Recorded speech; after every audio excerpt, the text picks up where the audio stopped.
Well, yet again, welcome ladies and gents to another vlog, and once again beginning at a beautiful Verrazano Bridge.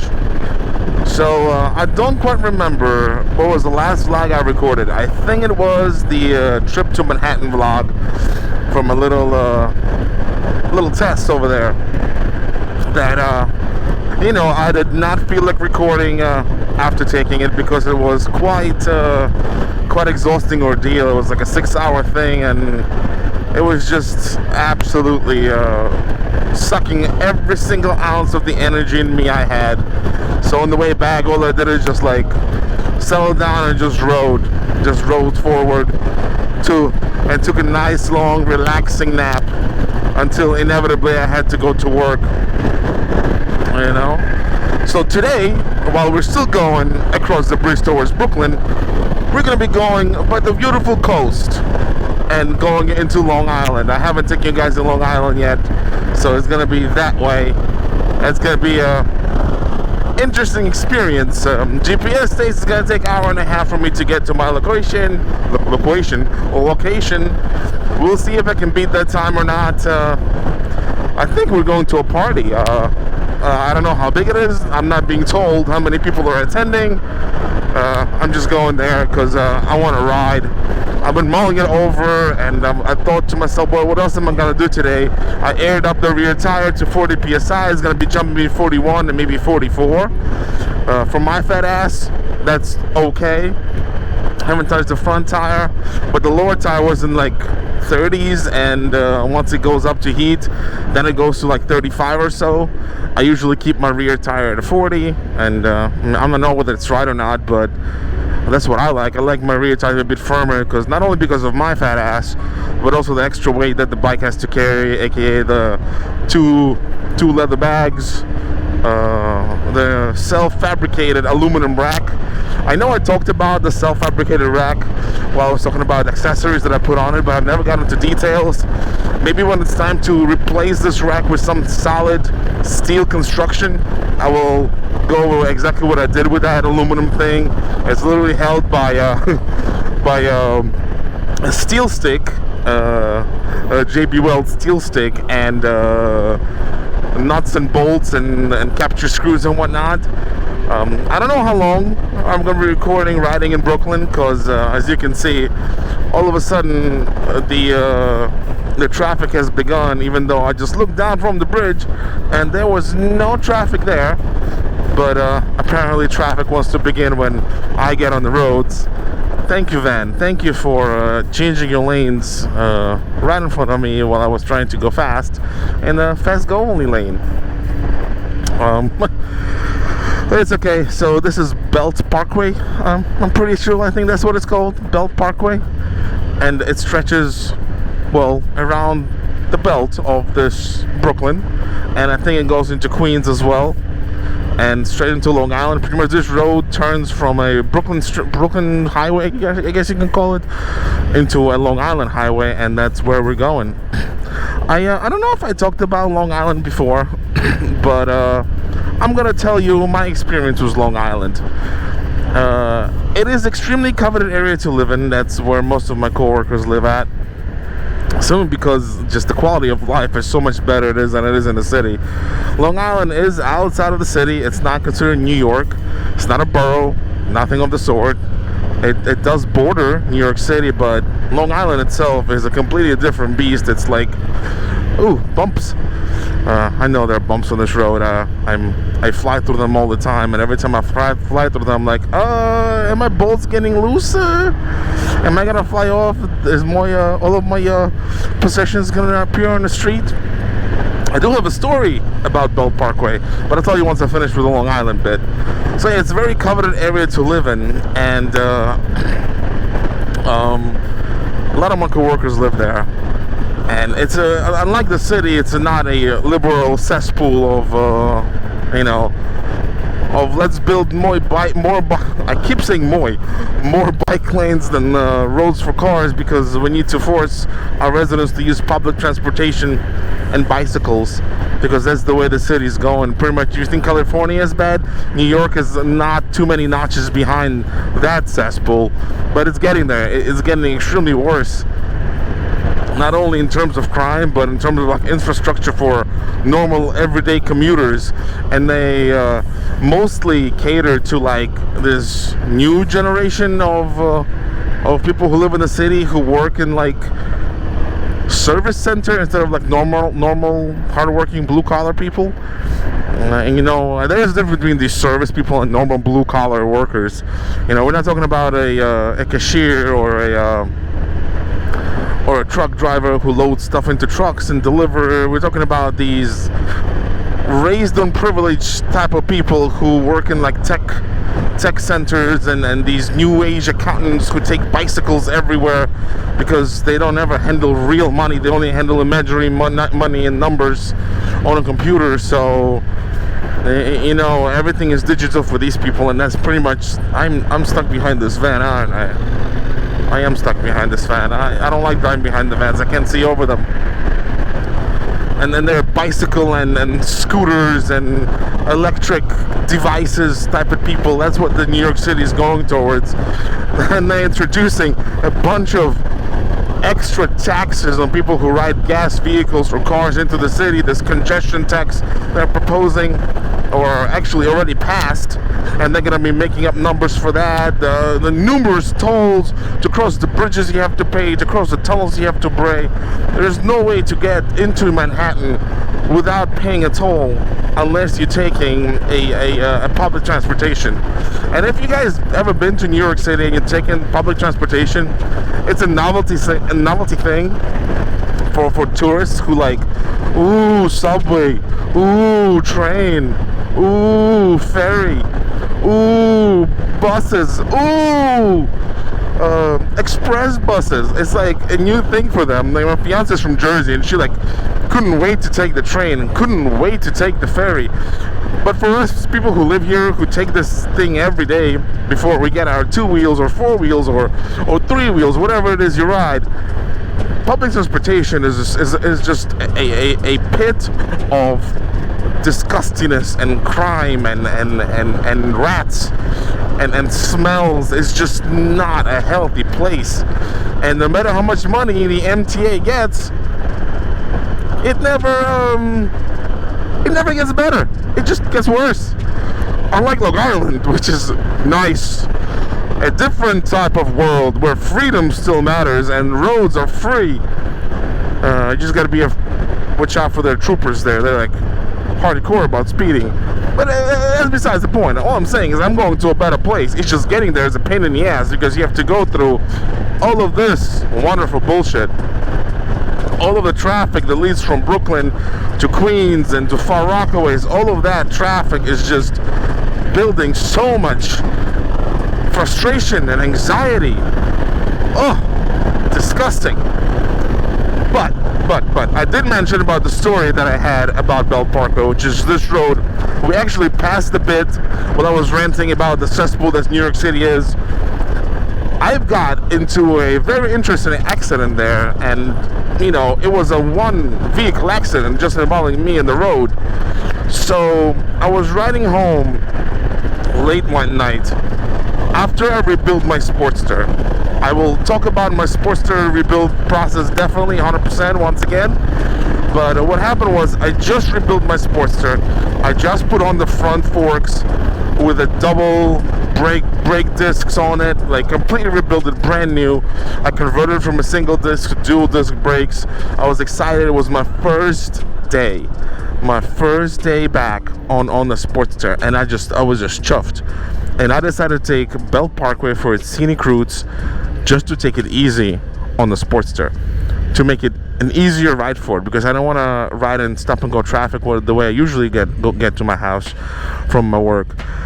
And I decided, you know what, this time instead of taking the BQE, which is Brooklyn and Queens Express Highway, I'm gonna take Belt and just cruise at low speed to set everything in, set the bearings in, because I got a new wheel, you know, set all the bolts, you know, let everything settle. And unfortunately, while riding on this beautiful Belt Parkway, a few miles back, I was privileged to be a part of a race, unbeknownst to me, that is. So I was going at roughly, I want to say like 60 miles an hour. I want to say like, yeah, 60 miles an hour. And, you know, my hearing is bad, I guess, from riding the Sportster and riding the motorcycles all the time. I don't use ear protection because I like listening to the engine, I like listening to my surroundings, and I think that's taking a toll on my hearing. But, oh, hey, buddy. But, that day, it was night. It was midnight. It was like 12 o'clock, 12:30. It was dead. I was the only person on the road. There was nobody in front of me, and from the back, I just can hear this whining and wheezing that sounded a lot like a turbo going on and off multiple times. So somebody's shifting gears and changing RPM speeds with their fancy engine with a turbo in it, and you know, it was a two-tone engine sound. You know, it wasn't one engine, it was two engines. So fast, fast changing gears, wheezing of the turbo. I'm like, okay, somebody's definitely racing behind me. Lo and behold, I look at my mirrors and I see, you know, two sets of headlights, aka four headlights, barreling down Belt Parkway on a straightaway, going, let's just say, a little bit more than 80 miles an hour. So I'm like, at that point, I'm looking where they're at, and they're swerving all over the road. There's no other cars on the road. They're swerving back and forth. I'm like, well, I know what's happening. I know I gotta get out of the way, because if I don't get out of the way, they're either gonna sweep me under their wheels and I'm gonna die, or they're gonna be bothering me a lot. So I decided, you know what, let's go towards the most innest of the lanes, which is this one. But I was heading the other, oh, come on. I was heading the other way. So I'm like, finally, I'm safe. So they pass by me at such a speed that it rocks my bike. Now, I'm gonna say it's my fault, not theirs, but they were schmooks anyway, traveling at a way too high speed, racing on a not racing road, clearly, and passing other cars, and me, and you know, causing turbulent, violent air bursts that were not good for me. So it juggled me a bit. But at the same time, as I'm being jostled, there are these grates, the sewer grates on the side of the inner divider over there, that are sunken in much deeper than they usually are into the asphalt. Once again, another one of my other wonderful rants about dealing with roads in New York City. That, what a dick. Sorry, I'm talking to me. But they're completely sunken into the ground. Now they're sunken into the point where they create a quite huge lip between the road surface and the actual grate, so a pothole. Now while they were racing right next to me and swerved right past me with their whooshing air and whatnot, that created that little air pressure that knocks you a little loose off the bike. And again, the bike at that point, the suspension was brand new, you know, a little touchy, a little feely, so I was still getting used to it, and it jerked me right into that pothole at like 65 miles an hour, which sent me flying like 2 feet in the air. I was literally hanging on by my handlebars and hang on to the bike for my dear life, because that's how hard it threw me off. And I don't know how, I don't know what luck I had, but I stayed on the bike. Everything was jostled. I had like a magnetic attachment for my phone. That thing ended up in my crotch. My mirrors were spun around a few times. Like, it was an extreme shock to the motorcycle. So I am obviously, everything bottomed out. The front suspension, the rear suspension, all that stuff just bottomed out beyond compare. The clunk was loud enough to send shockwave through my teeth. It was bad. And as I calling another car, interesting. So I flew up, all my stuff flew up, causing much pain to my lower back and my every other part of my body, of course. But I stayed on the bike. I landed my ass landed back on the seat. I stayed on the bike was miracle by itself. Cursed the guys out with multiple expletives and gestures of my hands, and as I'm rolling, I'm feeling a limp, and I'm like, why is my motorcycle limping? How does that limp even work? Wait, this ant has no legs, why is it limping? So, I'm still going, like, I want to say 40 miles an hour. That limp is like progressively getting worse and worse, and I'm like, the slower I go, the more pronounced the limp is, and I'm like, well, there's only one thing that could happen. This is my brand new wheel that I just bought, just converted to a 2 front disc brake. That thing is roached beyond belief. I pull over to make sure my suspicions are correct, and lo and behold, I was completely right. Though with a caveat. Now, those were laced wheels, so that means spoked wheels, not laced, pardon me. Those were spoked wheels. They're really good at taking and dampening shocks from the road itself. It's actually almost another layer of suspension for the motorcycle, which is just great. I loved it. I love spoked wheels. I got these cast aluminum wheels right now on, these CNC wheels, but I wish I had spoked, even though it's a bit more problematic to inflate in traditional sense of the matter. But for me, I love spoked wheels because I used to change my own tires on those, and I loved adding the camera, even though it's a pain in the ass. It was a little morsel of reassurance for me, because, hey, listen, I got a layer of rubber and then I got a camera inside, which is, the inner tube. It was really, really helpful for me. I just loved, I don't know why, I love doing it. I love spoked wheels. So, as I'm looking down on the wheel, the rim is just hella bent. It just bent in right at the point of impact where it impacted that drain grate, like beyond repair. The spokes are bent in, some of them are broken, some are almost just hanging off, but the wheel is still hanging on. No chattering from the bearings somehow. The tire was still inflated, and I was in pure amazement. I limped the bike home, going like 30 miles an hour, thinking to myself, I must be one lucky duck, because that was insane.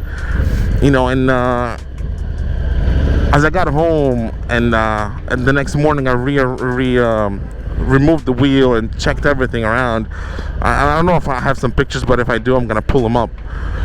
I do not know how that wheel did not lose its integrity completely and just send me into a hellhole instead of just taking me home. And Beastie, God rest his soul, while not rideable right now, is one of the main reasons why I just cannot just dump it and sell it off for parts or get rid of it, is because that thing on many occasions, for all intents and purposes, should have killed me, but instead of decided, you know what, to save my life. And that's why I can't get rid of the bike. But lo and behold, I bought exactly, you know what, I'm not staying with these people. These guys are just ridiculous. Like the next day, after taking everything apart and taking everything into account, I still have the hub of the wheel. I still have that. I saved that because that was good. The only thing that was bad was the rim. But I do not know how to lace a wheel, I guess, or spoke a wheel. I guess that's a proper term for it. I don't know how to properly spoke a wheel, so instead, I decided just to buy the exact same wheel and transfer all the bits and pieces back to it. Check the suspension over, make sure that the forks are straight and not damaged. Make sure that all the lines for the brakes were okay. Like, I went over the suspension once again to make sure it was all good. And surprisingly enough, the only thing that was damaged was that rim, which just proves to me that, hey, spoked wheels are freaking amazing for these accidents and whatnots. And when I got my lowrider S, my Daisy, I was actually hoping I would probably buy some spoked wheels for it, until I looked at the price and I was like, yeah, I don't think so. Plus, dealing with all the ABS and all the gapping and all the shims and spacers, I just did not want to deal with that. But lo and behold, it survived, and I had her back running again in a week. I put the tire back on it, same tire that I had before it. No, it's not bad. See, I can't do that. I can't ride this fast like he does. But, you know, my bike is much fatter. I take it slow. I don't race down the wave, and I don't wave around. You know, if I have a straight line, I'll take the straight line. But he is sort of creating a bigger gap for me, which is really nice of him. But then again, you know, this Jaguar. There you go. Now he moved over. And sometimes it takes a little bit of a roar to get cars out of the way. Well, that's my story for my Belt Parkway adventures. You know, after that, I haven't taken the way back from work for at least a year. I was not scarred, but visibly upset about the entire ordeal. And I was very angry at the race boys from there on, and I made it my mission to not get shook by them again and just race ahead of them as fast as I could. And I stopped putting I stopped getting out of their way instead of just going completely out of their way by racing ahead of them. Hey, which worked. I never got caught by a racing duo again. You know, it's a really common thing, actually. A lot of people, for some reason, want to race me on the street, and it's mostly, I'm gonna be honest with you, mostly people with tripped out cars like this. You know, you think this Honda ain't gonna race you, but you hear that exhaust? I don't know if you guys can hear it, but clearly worked on. Custom wheels, you know, custom exhaust, super duper tints. People like that, those are the people that want to race me. And usually people in BMWs and Mercedes and Audis. So these high-end cars usually are the ones who want to race. You know, they're the ones who like really want to go in it. And you know, weakness be me, but I do sometimes give in to that. But it never works out for anybody, because either I have to get off the exit, we don't compete the race, or they're outclassed, because, you know, from start, the motorcycle will always gonna overtake a car. Though once you get around 60, that's where this thing falls short to a 4-cylinder, 5-cylinder, 6-cylinder car with shoddy work done to it, but nonetheless engine work, or at least exhaust and intake work. It's really fun. Motorcycles, you know, not often. I don't often get into situations where without a motorcyclist wants to race me. You know, I'm very careful about using the word biker, because not everybody who rides a motorcycle is a biker. Like me, I don't consider myself a biker. I just ride a motorcycle and just happen to wear a certain piece of clothing. Like, I think I never had a slingshot want to race me before, which is interesting. That I do not consider a motorcycle, but some people do. But then again, what do I know? I don't know what DOT defines that. Does it define it like a motorcycle, and though it has seats in the wheel? Does it define it as a car? Does it define it as other? I don't know.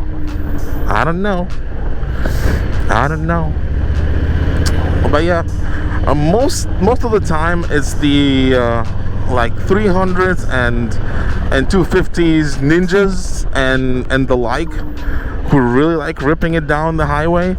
And every time they see another bike, at least in my experience, they like to tuck in and give it all they got, you know, with their little 300cc engine. And every time I look at it, I'm like, well, yeah, of course, you're a lighter bike. You definitely have an advantage on me, on like, at some respect. But let's be honest, you can't really compete with 1800 cc's of pure American muscle. Even though you definitely can, because this thing tops out at 115 miles an hour, mostly due to the computer. because that's what it's set as. And with the cam, the stock cam that I have in here, stock intake, stock exhaust, this will not do as much power as it can. Again, I think I'm sitting like 81 to 84 horsepower, and that's like really pushing it when it's coming to power. This thing is anemic. It has the potential, yes, but it's anemic in every single regard you can think of. And that's because that's the way they're hard designed to be EPA compliant, or maybe they just want a rideable machine instead of just the horsepower beast that everybody wants to crave. For me, this is just perfect. Even though guilty as charged, I will be putting a cam into it. Yeah, you're gonna get caught. It's kind of big vehicle, buddy. But who knows? You know, at least I'm small. I can get away with it. This thing is bigger. What is this guy doing? What are you doing? What the fuck is he doing? Jesus Christ. The man is on something.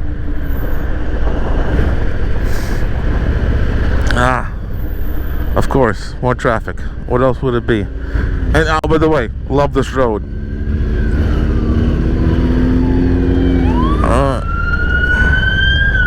Hello. I don't know if he's going after the Jeep or not. It could be. Who knows?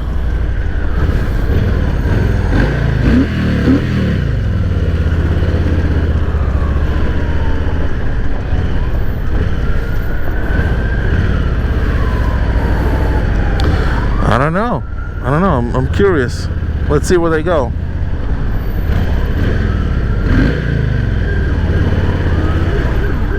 Woo. Oh, are you pulling him over? No, he's trying to get out. Get out of the way. Get out of the way. It's the little morsels of exciting that matters. The guy's like, woo!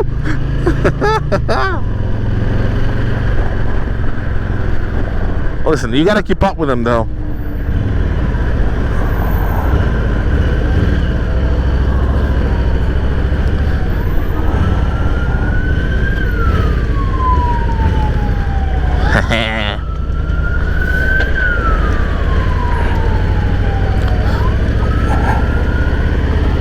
Damn right, get out of the way, get out of the way, get out of the way.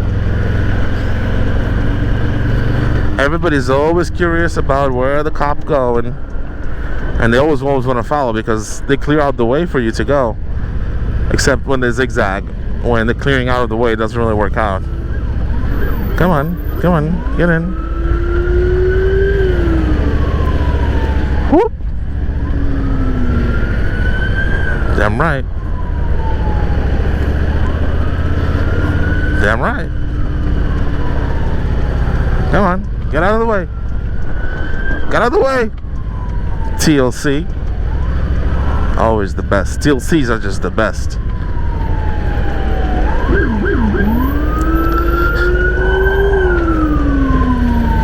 Well, doesn't mean stop. It means get out of the way.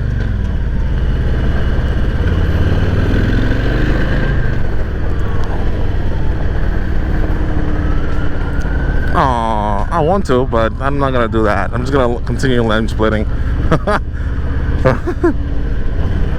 Yay! It's fun getting a little escort. I love getting escorts.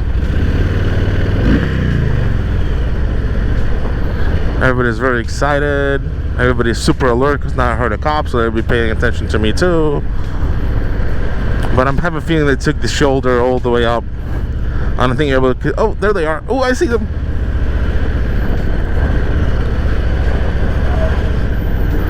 Come on, Nissan, get out of the way. Thank you. Well, they're obviously not chasing anybody down. They're just going to somewhere.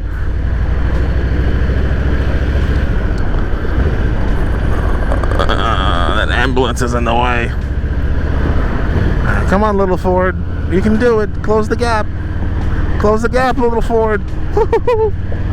Alright, guys. I'm gonna continue. Ooh! It's a plane.